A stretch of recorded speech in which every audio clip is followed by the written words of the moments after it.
Jean-Luc Martinet reconduit à la tête du Louvre jusqu'en 2023. Lire l'entretien avec Jean-Luc Martinet, en 2014. Favoriser les rencontres entre les œuvres d'art et le public. En tout cas l'a-t-il fait savoir lors de la cérémonie des vœux au personnel du musée, le 30 janvier. L'inauguration du Louvre à Abu Dhabi, le développement du Louvre lent, des expositions comme celle consacrée à Vermeer, 325 000 visiteurs, et, dit-il avec un joli sens de la litote, quelques difficultés à être à la hauteur des attentes d'un public si nombreux à Valentin de Boulogne ou à François Ier. Si elles étaient, dans 2 cas au moins, sacrément mal organisées, ces expositions ont connu un réel succès. D'où une hausse revendiquée de 14% de la fréquentation, soit 8,1 millions d'entrées. Le Louvre est l'un des musées dont les salles sont les plus visitées au monde.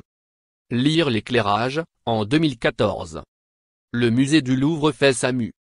La feuille de route publiée par le ministère de la Culture précise qu'il est demandé au président d'inscrire plus que jamais le Louvre dans une perspective de rayonnement international par la poursuite de l'action auprès de l'agence France Muséum dans le cadre de l'accord intergouvernemental avec les Émirats arabes unis, la formation des personnels du Louvre et leur équipement numérique pour répondre aux défis linguistiques de la diversité de nationalités des visiteurs, l'affirmation de la place du Louvre comme premier musée du monde, en développant les projets d'exposition internationale et de partenariats scientifiques à travers le monde, en particulier en Asie, et l'amplification des échanges scientifiques. Lire le compte rendu.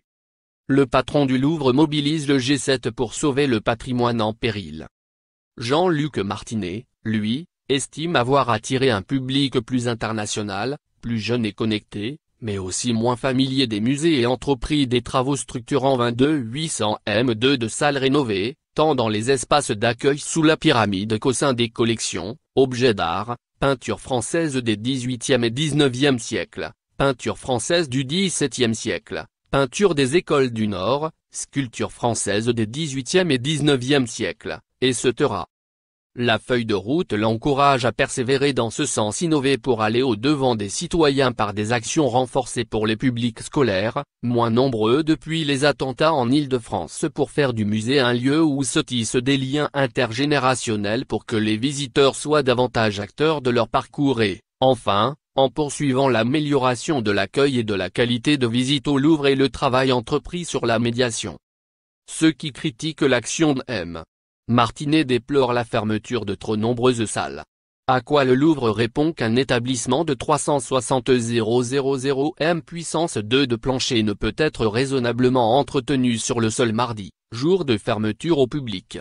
A donc été élaboré un plan d'ouverture garanti qui doit permettre d'étaler l'entretien du musée sur toute la semaine, faciliter un équilibre entre rénovation des espaces muséographiques et entretien courant, tout en maintenant un taux optimal d'ouverture des salles, 90% et 100% des salles ouvertes le week-end, hors espace en rénovation, quand le public est le plus nombreux. La politique d'acquisition est elle aussi active. 816 nouvelles œuvres sont entrées dans les collections du Louvre depuis 2013, dont 12 trésors nationaux.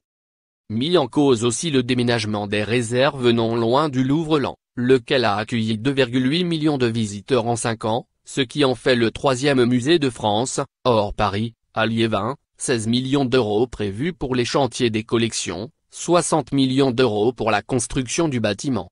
Les conservateurs du musée et les chercheurs étrangers s'inquiètent des déplacements nécessaires à leur recherche.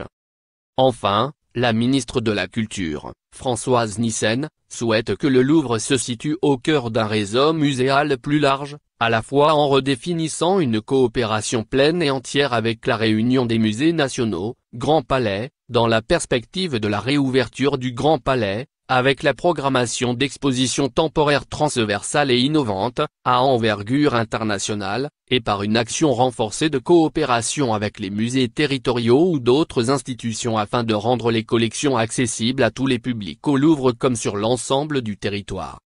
Toutefois, pas à n'importe quel prix, alors que Madame Nyssen semble vouloir promener la Joconde de ci, de là, le directeur du Louvre lui a rappelé qu'elle était très fragile, voire intransportable.